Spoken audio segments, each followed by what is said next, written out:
So next we're going to bring up, go by James or Jim? Jim Gillen. And Jim is the director of the Recovery Center at the Anchor Academy. And he has many years helping people recover from addictions. And he's going to talk a little bit how that relates to this whole topic. So. All right, thank you. Thank you, everybody. You know, I was sitting over there and listening to James and everybody. I'm saying, boy, I feel sorry for the SOB that has to come on after that. And then I realized that it was me. So, you know, so I figure I have nothing to lose. So my name is Jim Gillen, and just to quickly tell you what I do, I'm the director of what's called the Anchor Recovery Community Centers. Both James and I work for the Providence Center in two different capacities. And so we work with people, we have what's called a recovery community center. And we like to think of it as a community center with a twist. You know, there's all kinds of important activities that go on there. See, before I get into that, and then I also do a lot of work. We have what's called recovery support services, and we do them in a variety of places, including all of the facilities in the Department of Corrections. So I oversee that. But the most important thing that I want to say is that all that's nice and all that's great, and you know, I'm a kind of a regular citizen now, but I'm also a person that's in long-term recovery from alcohol and drug addiction. And the reason that's important that I say that up front, because none of that other stuff that I could say before or I'll say going forward would really matter. And if I wasn't a person in long-term recovery, well, I probably wouldn't be here. I'd probably, be out creeping the back of the building, or trying to wash your window on the corner. And we can laugh about it. I mean, one of the things that you learn both in the work that we do and in recovery is we have a real dark sense of humor, and it's like gallows humor sometimes. And we'll all be together and we say, God, imagine if like a regular person was over here in this conversation. They would be horrified. But to us, it's like whatever. So I just want to talk a little bit about the state of things. So we're quick as a society to incarcerate people. And we have this really unbelievably expensive drug war that is not real successful. So what do? We keep pumping more and more money into it, and when in doubt, it's like lock them up.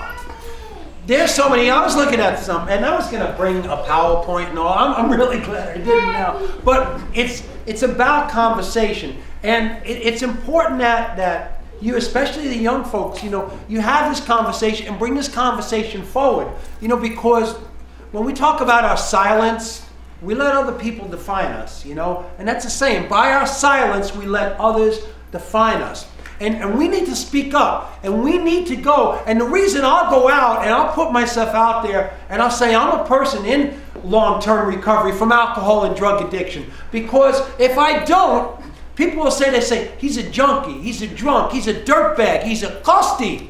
They're skeezers. Because that's the terms, because people don't know. People are fearful. So when you go, and I work with all these folks, and I see, I used to work a lot with adolescents. I worked in what's called adolescent residential. Imagine you 13, 14, 15 years old. You have to go away to drug treatment. And then when you get out, and they say you can't hang out with your friends. You can't go to the same school. You can't go to parties. And, you got to change everything. That's overwhelming for a kid. So I used to see these kids, and then I'd see them, and then I'd see them as they got older, and now I see some of them in the adult correctional facility. And they'll say, geez, Jim, I wish you would have listened. I said, there wasn't no way you're going to listen when you were 15 years old. And like you say, somebody asked that question, what would you say to your 18-year-old self? What we say to them, folks, when they're young, is you try to plant the seed. Because I know if I tell a young person, first I'm going to sound like the adults in the Charlie Brown cartoon, wah, wah, wah, wah, wah. Ain't nobody going to listen. So we talk and we put the information out there. And you hope that the seed gets planted. I never even knew that this place existed until I walked in the door. And I'm like so knocked out you know, by what's going on, and I'm just amazed. And I said on a Thursday night to have this group of people, and there's so many young people, to come out here and engage in a positive activity, you know, and to do something and to express yourself and to feel free to express yourself. That's incredible. And I mean, give yourselves a big hand for that. Just for being there. And of course, I don't know why I was surprised walking up the stairs. I saw my buddy Hannah, Be More 7. Because if it's cool and it's happening, you're going to see Hannah there, you know. And so we lock people up, and then people get out, and a probation officer and a parole officer, because 80% of the people that are locked up today are locked up due to something to drug and alcohol related. Often it's nonviolence, but we didn't know what to do with them. People that have mental health issues, we don't know what to do with them, so they often get locked up. The largest mental health hospital in this state is the Department of Corrections, because we don't know what the hell else to do with them. So they lock them up. They lock them up. They wait until people get in enough trouble on the street, and they say, you know what, I told you, I warned you. So people get locked. They get up for drug offenses. You're just trying to get by, get through the day, and they get locked up. So then they get up, and it almost becomes a habit. You get locked up again. I'll see people in and out, in and out. I'm like, what went wrong? I'm going to use an example. I have a friend of mine, and he used to always tell me, he said he did life on the installment plan in prison. 3 years, 18 months, 7 years, 6 years, 3 years, over and over and over and over again. And he said, you know, and he's still paying for crimes that he did 30 and 40 years ago. He said, how long do I have to pay, Jimmy? How long do I have to pay? Nobody wants to hire me because he got brutal. He got he's got an impressive, jacket. He's got an impressive negative legal history. And he goes, every time this comes up, it's like, people look like a glazed donut. If you even get that far. Because you say, you haven't been convicted of a felony.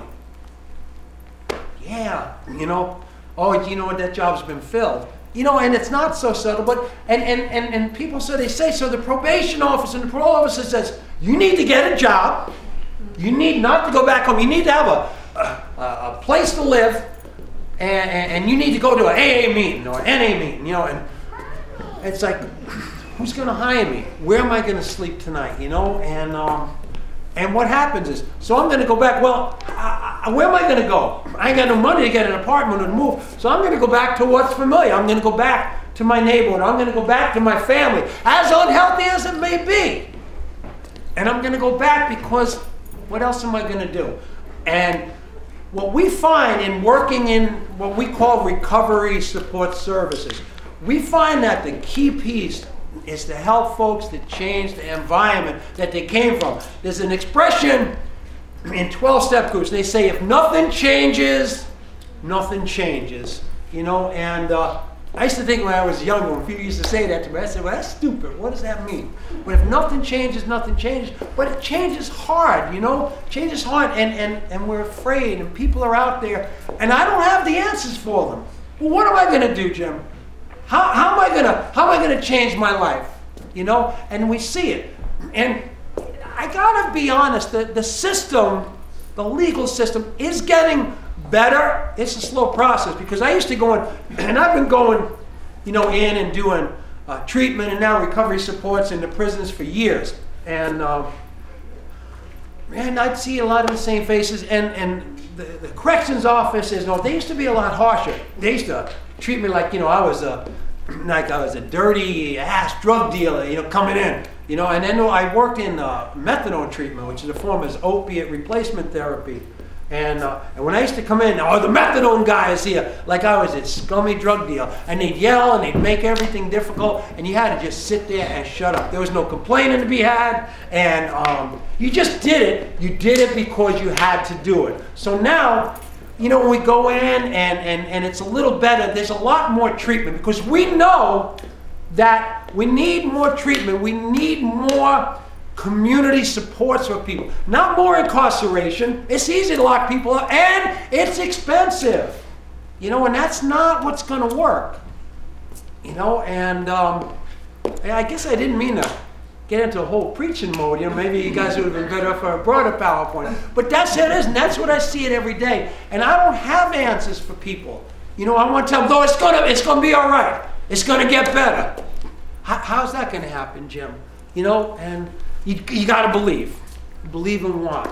And this is what is faced with over and over again. So our job, my job, is to do whatever we can to enhance somebody's journey in recovery, as we call it. To enhance somebody's journey through the community. I'm not going to sit there and sell somebody a wolf ticket and say, I know the answers.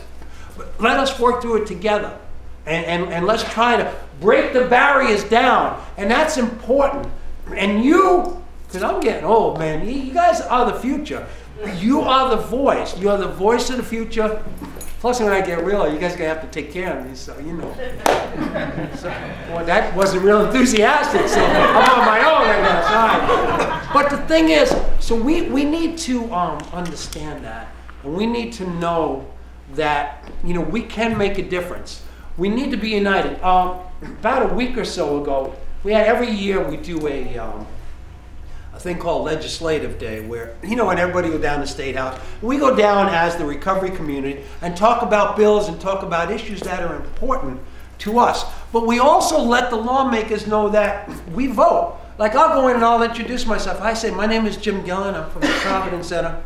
I'm in recovery. I'm a voter. I'm a registered voter. I'm active in my community. I go through the whole thing, you know, because it's important. And this is the issue that I'm interested in. We've really been pushing hard on an issue now called ban the box. You guys know ban the box? You go ban the box, anybody know that?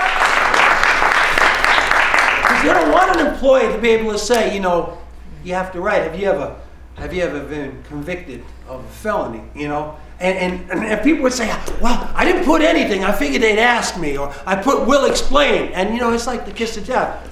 So, you know, there's a lot of controversy about it. But we have to do everything that we can to give a person that opportunity. So recovery is from many things.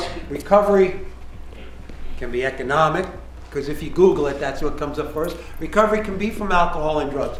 Recovery can be from a life that has been complicated by negative legal history. Recovery can be from trauma. We all know something about trauma, you know, and you know, so it's what you need it to be. Recovery is a quality of life. It's a way of life. So think about it. Use it how you need to use it in your own way. But, you know, we can make a difference, and we need to speak up in whatever form it takes. You know, and I've had a kind of a stressful thing. You know, my work can be very draining, and so when times when I get really stressed, and I go back to this place from when I was in high school. Now, my favorite poet is a guy named Gil Scott-Heron. You know, and I grew up, and when I was and my kids were little, you know, they'd be walking down the street and they'd be, you know, like chanting Whitey on the moon, you know, rock done bit my sister Nell, but Whitey's on the moon. And I was listening to something on the way over, you know, and I just give you one line of it. And Gil Scott-Heron talks about it in the first minute of a new day, and it's called Beginnings. And he just said, we have no idea why we are struggling here, faced with our every fear, just to survive. So I don't know where to go from there, but thank you very much.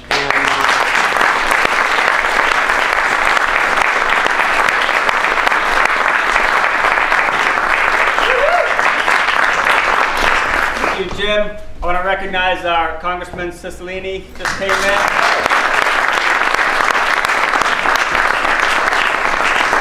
We appreciate, you know, when politicians make an effort to come. You know, this is an issue. We hope gain some grassroots support so we can get some political change. I think that's what needs to happen. That's what these events are about.